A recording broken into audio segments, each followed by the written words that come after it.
মোচা বাটা করব। মোচাটা সেদ্ধ করতে বসিয়েছি, মোচার ভেতরের অংশটা নিয়েছি। মোচাটা সেদ্ধ হয়ে গেছে, আমি বাটিতে তুলে নিয়েছি। এবারে দেব, এই মিক্সিতেই করে নেব, 2 চামচ সর্ষে বাটা আর পোস্ত, কাঁচা লঙ্কা, আমরা একটু ঝাল ঝাল ভালোবাসি এটা, আর দেব কোরানো নারকেল। এখানেই দিয়ে দেব নুন, আর দেব একটু চিনি, একটু কাঁচা মৌরিও দিয়ে দেব।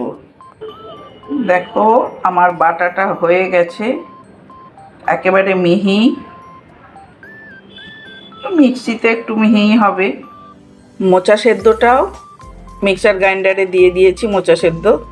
এবারে মিক্সি থেকে ওটা নিয়ে নেব।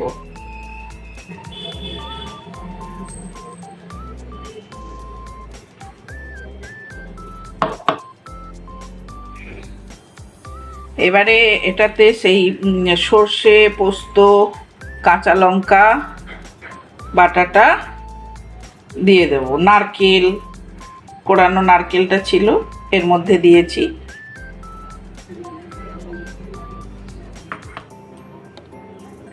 এবারে দেব সর্ষের তেল, আর দেব একটু নুন। নুনটা বেশি দিতে লাগবে না, আমি সর্ষে বাটার সময় একটু নুন দিয়েছিলাম, নুনটা টেস্ট করে দিলেই ভালো। আর দেখো একটু জিরের ভেজে, শুকনো খোলায় ভেজে গুঁড়ো করে দিলাম। আর দেখো এই আমার হয়ে গেছে মোচা বাটা।